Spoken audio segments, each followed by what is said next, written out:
rice, tapos ito, papaya salad. So, hi guys! Nakauwi na ako ng bahay. Pakita ko lang sa inyo yung mga pinamili ko kanina. Dito tayo sa may ilaw. Ayan. Napaka-shiny ng mukha ko. Natulog na kasi ako. Kanina pa kasi ako dumating. Tapos, ang higala ako sa sofa. Tapos nakatulog ako. So, pakita ko lang sa inyo yung pinamili ko. Ito, kinuha ko to sa may Muller. Muller kasi ako pumunta guys. Tapos, yun lang kasi yung ano, gusto kong puntahan muna doon sa Islingen kanina. So, yung Islingen, yun yung malapit na city dito sa amin. Maliit lang siya na city ba? Town city lang. So, ito binili ko. Maganda yung bag. Ayan siya. Parang pusa.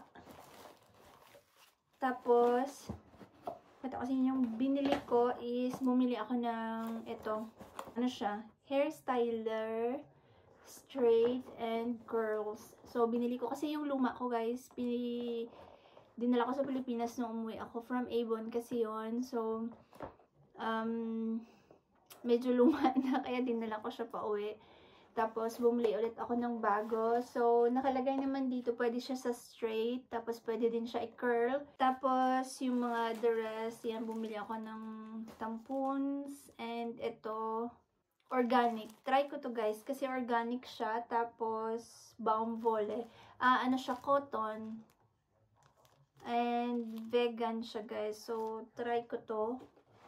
Kasi, dito kasi sa Germany, parang nagtatry na ba lahat ng mga, ano ba, like for example, yung mga products, dapat bio na, parang nag-a-avoid na sila ng mga artificial things, like this one. So, magta-try tayo ng natural and vegan. Ayan yung brand niya is My Lily. Organic Feminine Care. Tapos, bumili din ako ng panty liner. Tapos, bumili ako ng foot cream. Kita ba? Yan, foot cream. Para kay Luke. Foot cream natin siya sa Father's Day. Tapos, bumili din ako ng limited edition na perfume, guys. Ibibigay ko to kay Luke. Tapos, shower gel para din kay Luke. Tapos, bumili na ako ng nipper kanina, yung para sa kuko, yung pantanggal ng mga cuticles dito sa gilid. So, ginamit ko na yung kanina guys. And, bumili ako ng flag spray, yung parang sa buhok, pag gumamit ka ng plancha, pwede mo lang siyang spray sa buhok. So, yung brand niya is Elvital. Medyo mabango siya. Actually, ano siya, pwede siya sa styling, pwede din siya sa pag-alaga ng buhok. So, try natin to. Ayan. And then, meron din akong clip na binili. Ayan. So, ito yung tinry ko kanina. Ano lang ba? Parang ganyan na sa buhok. Style. Ayan. Pabebe. So, yan yung binili. Mga pinamili ko, guys. Check ko nga to.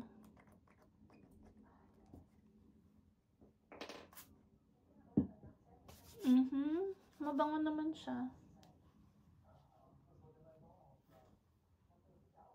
Yeah. Gagamitin ko yan bukas.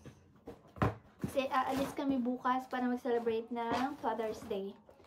But this one, gusto ko itong itry.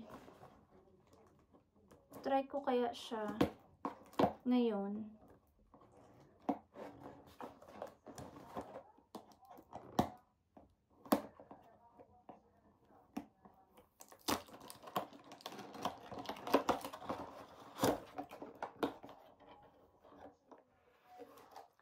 Masyado lang kasi akong curious. Buksan natin. Ayan. Ito yung itsura niya, guys. Tapos, meron siyang power on. Ito siguro pandagdag ng ano ba.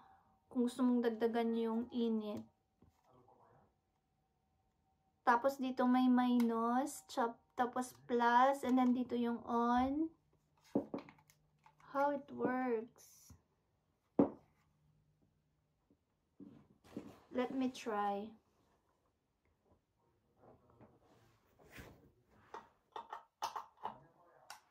And then, okay.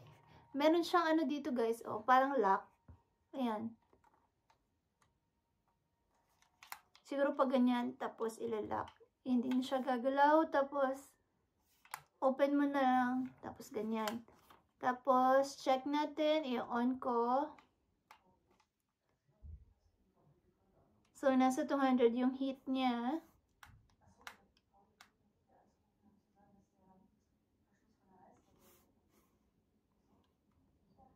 Oh, ang bilis niya mainit.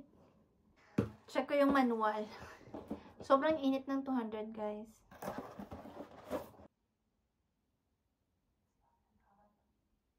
I-press mo lang siya ng 2 seconds, tapos pwede mag-unlock siya dito, guys, kasi naka-lock. I don't know if kita ninyo, ito yung isa yung dot.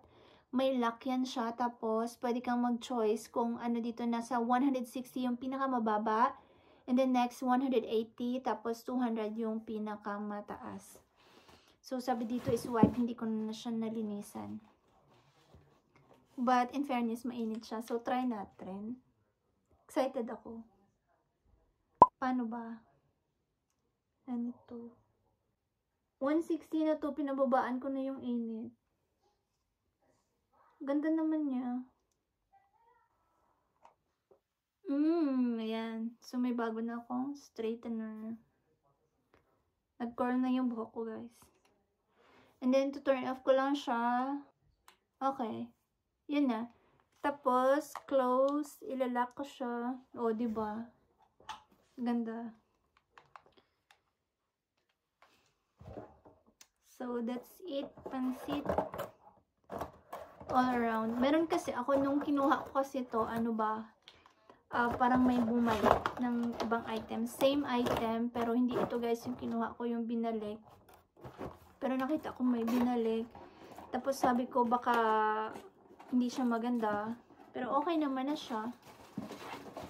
Okay siya guys. Gagamitin ko to. Hindi ko to ibabalik. Plus, bumili ako ng okra tsaka sitaw. Yan guys. Binili ko yan siya kanina sa may Islingin din doon sa may Turkish shop. Parang Middle East na shop.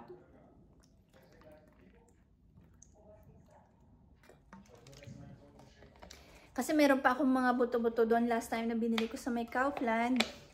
Nagsigang na ako dati, nung last week. Tapos half lang yung ginamit ko. So meron pa akong remaining na half. And yun yung isisigang ko din. Siguro bukas.